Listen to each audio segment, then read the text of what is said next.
సంగారెడ్డి జిల్లా పటాన్చెరు నియోజకవర్గంలోని ఇంద్రేశం మున్సిపల్లోని రామేశ్వరం బండ వీకర్ సెక్షన్ కాలనీలో కార్డన్ సెర్చ్ నిర్వహించారు.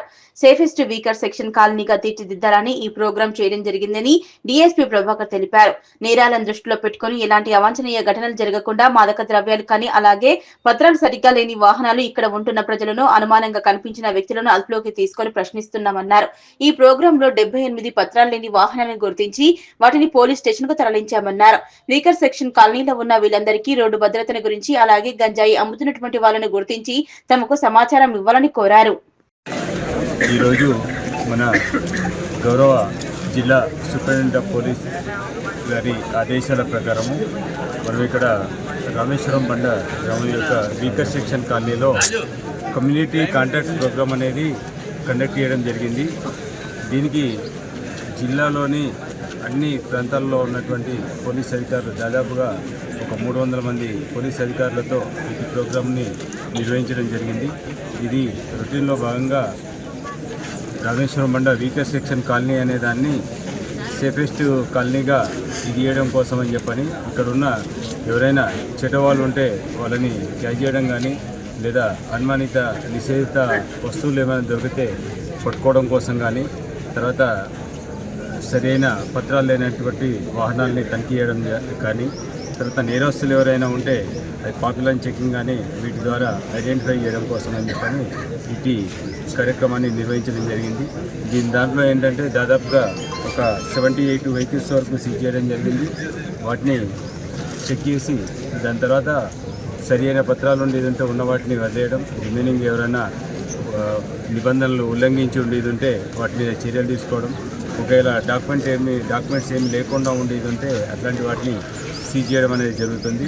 అట్లనే ప్రజలకు ఏంటంటే ఈ మాదక ద్రవ్యాలపైన తర్వాత సైబర్ నేరాలపైన తర్వాత రోడ్డు ప్రమాదాలపైన అవగాహన కల్పించడం ద్వారా ప్లస్ కాలనీ వాళ్ళకి వాసులకి మనము కమ్యూనిటీకి దగ్గరగా వెళ్ళడం ద్వారా వాళ్ళని చైతన్యవంతులు చేయడం, వాళ్ళకి దగ్గర కావడం, వాళ్ళ సమస్యల్ని దగ్గర నుండి మనం గమనించి వాటికి మనము వాటిని పరిష్కరించడానికి కావాల్సిన చర్యల గురించి తెలుసుకోవడం కోసము, తర్వాత పబ్లిక్ కూడా పోలీస్ అంటే ఉన్నటువంటి భయాన్ని తొలగించడము వీటిని చేయడం కోసం అని చెప్పని జిల్లా ఎస్పీ గారి ఆదేశాల ప్రకారం ఇక్కడ టోటల్ 300 మంది పోలీస్ సిబ్బందితోని ఇటు కమ్యూనిటీ కాంటాక్ట్ ప్రోగ్రామ్ అనేది నిర్వహించడం జరిగింది.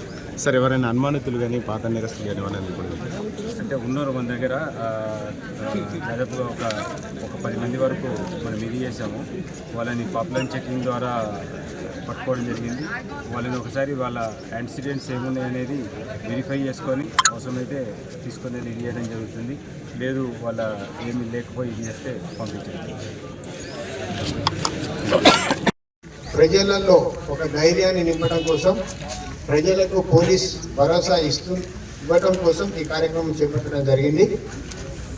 దీంతో పాటు ప్రజలు పోలీసులు ఒకరికొకరు దగ్గర కావడానికి కూడా అవకాశం ఉంది కాబట్టి ఈ ప్రోగ్రాన్ని నిర్వహించడం జరిగింది. అంతే తప్ప ఏదో ఎర్లీ మార్నింగ్ వచ్చి మీ అందరికీ ఏదో ఇబ్బంది పెట్టాలన్న ఉద్దేశం లేదు.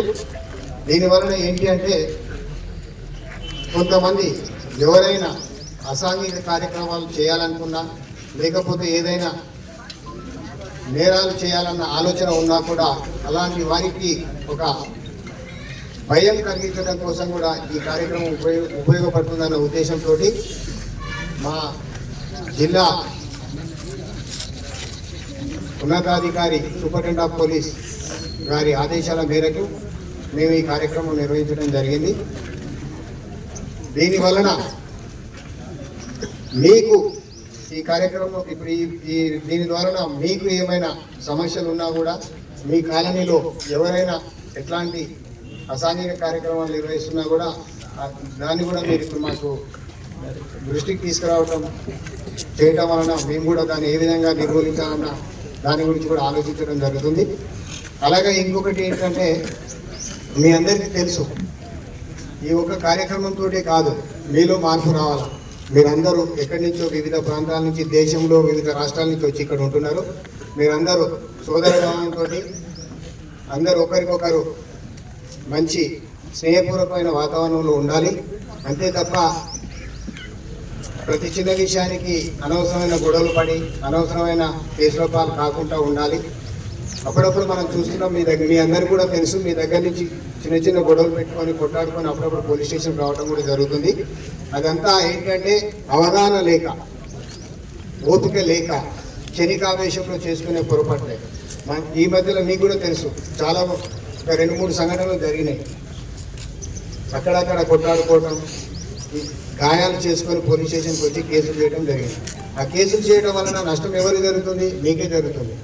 ఒకసారి ఆలోచించాలి. మనం ఒక పని చేసే ముందు ఒక క్షణం ఆగి మనం చేసే పని మంచిదేనా కాదా, ఈ పని చేయడం వలన మనకు కానీ మన కుటుంబానికి కానీ మన సమాజానికి కానీ ఏమైనా ఉపయోగపడుతుందా అనే ఉద్దేశంతో మీరు ఆలోచించి చేస్తే మనం ఎటువంటి ఇబ్బందులకు గురి కాకుండా ఉండటం జరుగుతుంది. కాబట్టి మీరు అందరూ ఆ విధంగా ఉండాలని, అలాగే మీ అందరికీ ప్రతి ఒక్కరికి ఒక సెల్ ఫోన్ ఉంది, ఒక మోటార్ సైకిల్ అయితే కంపల్సరీ ఉంది. మోటార్ సైకిల్ ఉంది అంటే మోటార్ సైకిల్ మనిషికి అన్ని అవయవాలు ఎలా ఉంటాయో మన మోటార్ సైకిల్ ఉన్నప్పుడు కూడా దానికి కొన్ని రూల్స్ అండ్ రెగ్యులేషన్స్ మనం పాటించాలి, నియమ నిబంధనలు పాటించాలి. అంటే బైక్ కొంటున్నాం, బైక్ అమ్మిన వ్యక్తి ఎవరు? కొత్తదైతే షోరూంలో కొంటాం, పాతదైతే ఒక తెలిసిన వ్యక్తి దగ్గర తెలియని వ్యక్తి దగ్గర కొంటాం. కొనేటప్పుడు దానికి ప్రాపర్ డాక్యుమెంట్స్ ఉన్నాయా లేవా? ఆ బండి ఆయన కొన్నాడా లేకపోతే ఆయన వేరే ఎక్కడి నుంచైనా తీసుకొచ్చినాడా అనే విషయాన్ని కూడా మనం ఏం చేయాలా? అవన్నిటిని వెరిఫై చేసుకోవాలి. వెరిఫై చేసుకున్న తర్వాత మన దగ్గరికి వచ్చిన తర్వాత దాన్ని ఏం చేయాలా? మన పేరు మీద మార్పించుకోవాలి. ఒకవేళ మనం అమ్మినప్పుడు ఏం చేయాలా? బాధ్యతగా వాడు డబ్బులు ఇవ్వగానే మనకు సరిపోదు. మన పేరు మీద నుంచి వాళ్ళ పేరు మీదకి మోటార్ వెహికల్ ఇన్స్పెక్టర్ గారి కార్యాలయానికి పోయి దాన్ని మార్పియాలా. మార్పించుకోకపోతే ఏమవుతుంది? వాళ్ళు చేసే నేరానికి మనం కూడా బాధ్యులమవుతాం. ఆయన తీసుకుపోతాడు, ఎక్కడో యాక్సిడెంట్ చేస్తాడు, లేకపోతే ఆయన తీసుకుపోతాడు ఏదో ఒక నేరంలో ఆ బండిని వాడతాడు. డైరెక్ట్ పోలీసు వారు ఎక్కడికి వస్తారు? ఆ బండి ఎవరి పేరు మీదో మన కాలనీకి వస్తారు. కాబట్టి మనం అమ్మినా దాన్ని ఇమీడియట్గా మనం మార్పించుకోవాలి. ఒకవేళ